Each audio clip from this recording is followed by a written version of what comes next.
Assalamualaikum warahmatullahi wabarakatuh. A'udzubillah bismillah alhamdulillah. Salatu wassalamu ala Rasulillah wa ala alihi wa sahbihi wa mawalah. Wala haula wala quwata illa billah mambangta. Oke, pemirsa. Kali ini saya mengabulkan permintaan sobat-sobat semua, terutama sobat-sobat yang rumahnya tuh terasa angker ya, atau banyak masalah. Rumah itu panas, jadi enggak, apa itu namanya ya, keberkahan itu tidak ada di rumah itu gitu. Makanya langsung saja saya akan menceritakan ya, kenapa rumah itu banyak masalah, tidak ada keberkahan dalam rumah itu ya. Dan ini jawabannya. Sebelum saya menjawab, saya terangkan lebih dulu yang dari pertama ya. Ini saya cuplik dari kitab Nasoihul Ibad ya. Kalau nggak salah itu bab 9. Ini sahabat Umar itu berkata bahwa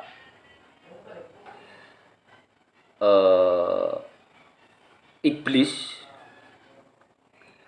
itu mempunyai generasi penerus ya, generasi penerus iblis itu namanya setan. Dan iblis itu mempunyai 9 setan sebagai generasi penerus. Berarti keturunan iblis namanya setan. Nah, ke-9 setan itu menggoda, mengganggu manusia itu sendiri-sendiri. Ada yang dinasnya itu tugasnya menggoda manusia itu di pasar, ada yang tugasnya dimanapun tempat itu ada yang tugas di situ, ada yang mengganggu manusia di lokasi manapun ya. Nah, sebelum kata iblis itu nama asalnya itu namanya Azazil. Ketika masih soleh, iblis itu masih beribadah, masih menyembah Allah ya, itu namanya Azazil. Nah, ketika dia sombong, tidak mau bersujud kepada Nabi Azam, maka Allah memanggilnya itu iblis. Jadi ketika iblis, nama Azazil itu ketika iblis itu soleh ya. Dan ketika sudah ingkar, sombong kepada Allah dan kepada Nabi Adam, maka berganti nama iblis. Nah, keturunan iblis yang 9 itu memanggil iblis itu Abu Murrah. Anda semua itu harus tahu ya, sobat semua itu harus tahu nama-nama setan keturunan iblis itu ya. Jadi ada 9 keturunan iblis yang namanya setan. Dan 9 itu ada nama-namanya dan ada tugas-tugasnya. Sekarang satu-satu ya, sesuai dengan permintaan pertanyaan sobat semua. Kenapa rumah atau bangunan apapun yang dihuni oleh manusia itu banyak masalah, banyak ujian di rumah itu, banyak cobaan. Kadang-kadang rumah tangga perang, tempur terus, tidak damai. Kadang-kadang juga banyak penyakit di rumah situ. Ya. Kadang-kadang ya ada-ada sajalah musibah yang terjadi di rumah penghuni rumah itu. Nah, sekarang pertanyaannya, kenapa bisa seperti itu? Jawabannya yaitu bahwa setan yang bertugas mengganggu atau menggoda atau menghancurkan manusia di rumah atau bangunan yang dihuni oleh manusia itu namanya setan dasim. Ingat, siapa tadi namanya? Dasim. Jadi kalau kita berantem, ya, kita tempur, kita banyak masalah di rumah situ, maka dasim inilah yang mengganggu, menggoda kita, yang ingin menghancurkan kita. Pertanyaannya lagi, kenapa dasim itu menggoda kita?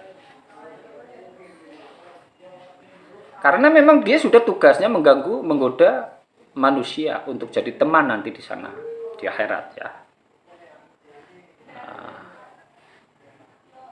Dan kenapa dasim itu berani kepada kita, mengganggu kita? Karena apa? Karena kita sendiri membuat celah dasim itu menggoda, mengganggu kita. Sehingga dasim itu berani. Kenapa dasim berani? Karena kita bikin celah dasim itu menggoda, mengganggu kita. Celahnya itu apa? Kita itu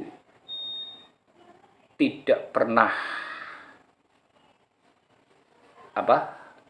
ibadah ya, tidak pernah mengaji di rumah. Kita itu malas beribadah, kita itu malas mengaji di rumah, sehingga disitulah celah dasim itu masuk untuk menggoda kita, gitu loh.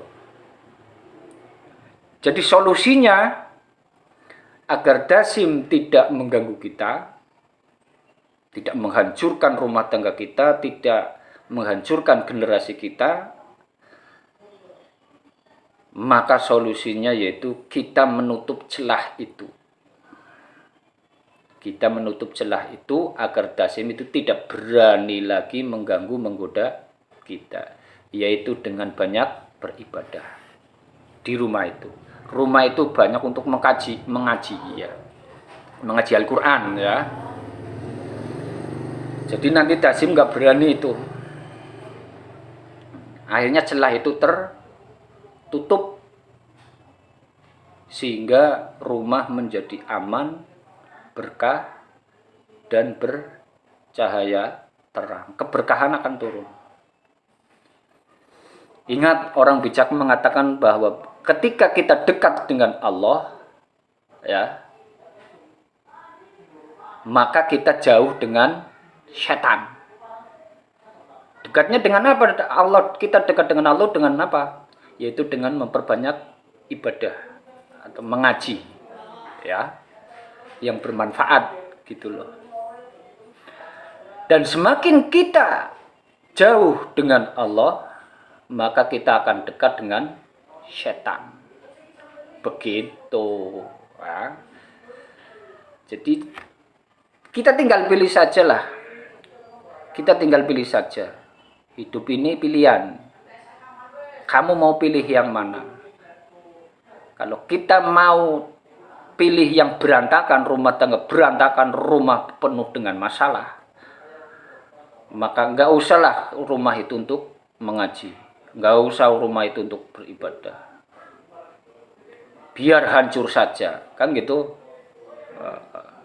Sebaliknya kalau kita pengen keluarga itu tenang, ayam, tertentrem, sakinah, mawaddah, tidak banyak masalah, rumah itu tenang-tenang saja, ayam, tentrem, loh jinawi gitu ya. Maka pergunakanlah rumah kita untuk beribadah. Sehingga dasim itu kecil, jadi kecil. Kecil, tidak berani menggoda, mengganggu, menghancurkan kita. Sebaliknya kalau kita tidak beribadah, maka dasim itu semakin besar. Besar, kita kelihatan kecil. Sehingga gampang itu dasim menghancurkan kita. Nah, gitu ya. Nah, itu perlu dipahami. Dan inilah dasim itu salah satu 9 setan keturunan dari iblis yang tugasnya yaitu ada di rumah kita. Nah, itu dulu ya. Yang lain menyusul nanti. Ada 9 setan, nanti saya terangkan semua itu. Tugas-tugasnya itu di mana saja. Nah, itu dulu ya. Oke, terima kasih. Wassalamualaikum warahmatullahi wabarakatuh.